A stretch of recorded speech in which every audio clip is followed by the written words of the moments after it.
The Ohio River flood of 1937 took place in late January and February 1937, with damage stretching from Pittsburgh to Cairo, Illinois. 1 million people were left homeless, with 385 dead and property losses reaching $500 million. Federal and state resources were strained to aid recovery, as the disaster occurred during the depths of the Great Depression and a few years after the Dust Bowl. Event timeline: January 5, water levels began to rise. January 10 to 18, numerous flood warnings were issued across much of the region. January 13 to 24, near-record rainfalls were recorded. January 18, numerous homes were flooded as the Ohio River started to overflow its banks due to the heavy rains. January 23-24, martial law was declared in Evansville, Indiana, where the water level was at 54 feet. January 26, river gauge levels reached 80 feet in Cincinnati, the highest level in the city's history. January 27, river gauge reached 57 feet in the Louisville area, setting a new record. 70% of the city was underwater at the time. February 2, river gauge reached over 60 feet in Paducah, Kentucky. February 5, water levels fell below the flood stage for the first time in nearly 3 weeks in several regions. Aftermath and Reconstruction. Media response. A handful of powerhouse radio stations, including WLW and WHAS, quickly switched to non-stop news coverage, transmitting commercial-free for weeks. These broadcasts consisted mostly of messages being relayed to rescue crews, as many civil agencies had no other means of communication. The regionalist painter Thomas Hart Benton was commissioned by the Kansas City Star and St. Louis Post-Dispatch newspapers to provide sketches depicting the miserable conditions of the flooded areas in the Missouri-Boothville region. When it became obvious that the river would cut the electric power to radio station WHAS, thus cutting the last radio voice in Cincinnati and Louisville, the rival Clear Channel station in Nashville, WSM, picked up WHAS's broadcast via telephone and broadcast emergency flood reports for 3 days for the lower Ohio River. Other stations across the country did much the same.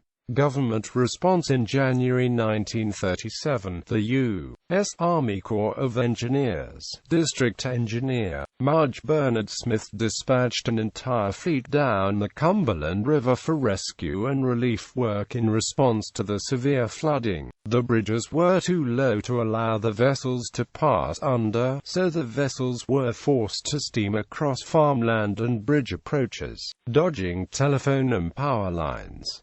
The federal government under President Franklin D. Roosevelt sent thousands of area WPA workers to the affected cities to aid in rescue and recovery. It also sent supplies for food and temporary housing, and millions of dollars in aid after the floodwaters receded. The scale of the 1937 flood was so unprecedented that civic and industrial groups lobbied national authorities to create a comprehensive plan for flood control. The plan involved creating more than 70 storage reservoirs to reduce Ohio River flood heights, not fully completed by the Army Corps of Engineers until the early 1940s. The new facilities have drastically reduced flood damages since. In the 1930s, the Tennessee Valley Authority sought to create a continuous minimum 9-foot channel along the entirety of the Tennessee River from Paducah to Knoxville. The authority also sought to help control flooding on the lower Mississippi River, especially in the aftermath of the Ohio River flood of 1937, as research had shown that 4% of the water in the lower Mississippi River originates in the Tennessee River watershed. TVA surveyed the lower part of the river and considered the Aurora landing site, but eventually settled on the present site at River Mile 20 32.4. The Kentucky Dam project was authorized on May 23, 1938, and construction began July 1, 1938. Much of the work of the Tennessee Valley Authority in the Tennessee River Basin was strongly supported by the majority of the citizens in Western Kentucky and the representatives in the United States Congress. U.S. Sen. Alban W. Barkley of Paducah and U.S. Wahidla, William Gregory from Mayfield and his brother U.S. Wahidla, Noble Gregory from Mayfield, who succeeded him in office, strongly supported the funding of TVA and its role in addressing flood control, soil conservation, family relocation, recreation, production of electricity, and economic development. States seriously affected. Ohio. 6 to 12 inches of rain fell in Ohio during January 13 to 25, 1937, totals never before or since equaled over such a large area of Ohio. January 1937 remains as the wettest month ever recorded in Cincinnati. 100,000 people in Cincinnati were left homeless, as the flood affected the city from January 18 to February 5. The river reached its peak on January 26 at 79.9 feet, more than 25 feet higher than flood stage. Ohio River levels on January 26, 27 were the highest known from Gallipolis downstream past Cincinnati. Crests were 20 to 28 feet above flood stage and 4 to 9 feet above the previous record of 1884.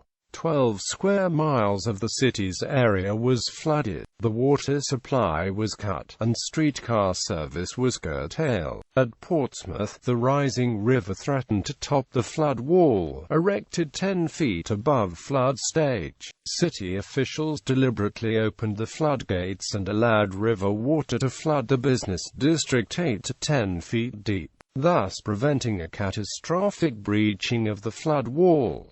The Ohio River eventually crested 14 feet over the top of the flood wall. Among the flooded structures was Crossley Field, home field of the Cincinnati Reds baseball team. Additionally, the amusement park Coney Island was submerged, causing pieces of carousel horses to float away, which were recovered as far downriver as Paducah.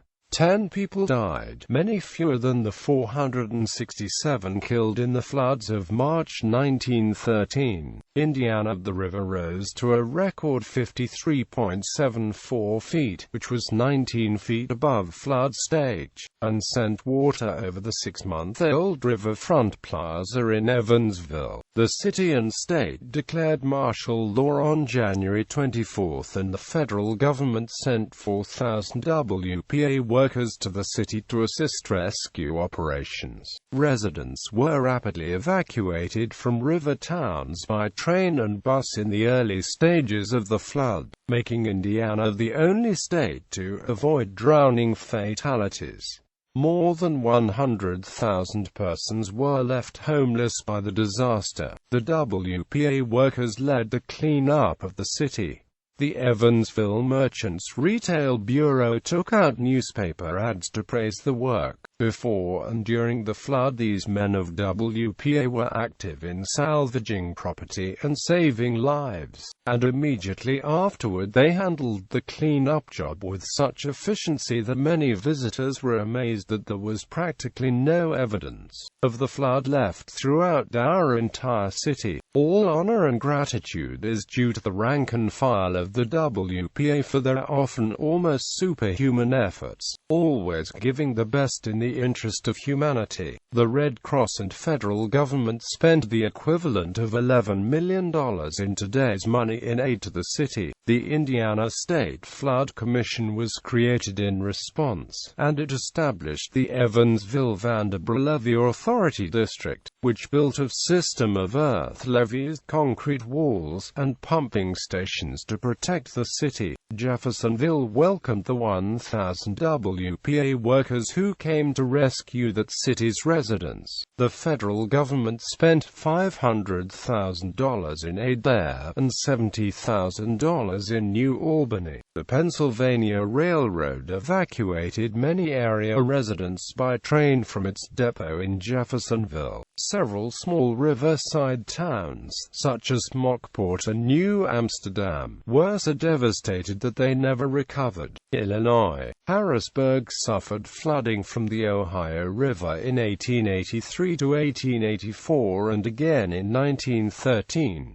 Its most severe flood was in 1937, when much of the city, except Crusoe's Island, was underwater. Floodwaters reached nearly 30 miles inland and Harrisburg was nearly destroyed. Afterwards, the Army Corps of Engineers erected a levee north and east of the city to protect it from future floods. The levee has become the official northern and eastern border of the town. The historic city of Shawneetown was completely inundated and the residents were forced to move to a tent city on the outskirts. Property damages in the southern Illinois region amounted to more than $75 million. Over 300 bridges were smashed, 6 schools were ruined, and 1,200 submerged homes. Flood waters were recorded at 65.4 feet. Damage in Old Shawneetown was so cataclysmic the town relocated 3 miles inland to higher ground away from the river. Kentucky. Several businesses in the Louisville area were devastated, especially the famed Rose Island amusement park, which never rebuilt. As a result of the flood, newer development in Louisville was directed to the east out of the floodplain. The east side has benefited by a long-term concentration of wealth among residents and businesses which located away from the older central and western areas of the city. At Paducah, the Ohio River rose above its 50-foot flood stage on January 21, cresting at 60.8 feet on February 2 and receding again to 50 feet on February 15. For nearly 3 weeks, 27,000 residents were forced to flee to stay with friends and relatives in higher ground in McCracken County or in other counties. Some shelters were provided by the American Red Cross and local churches. Buildings in downtown Paducah bear historic plaques that note the high water marks, and at least one historic marker indicates the farthest inland extent of flood waters in the city. With 18 inches of rainfall in 16 days, along with sheets of swiftly moving ice, the 37 flood was the worst natural disaster in Paducah's history. Because Paducah's earthen levee was ineffective against this flood, the United States Army Corps of Engineers was commissioned to build the flood wall that now protects the city.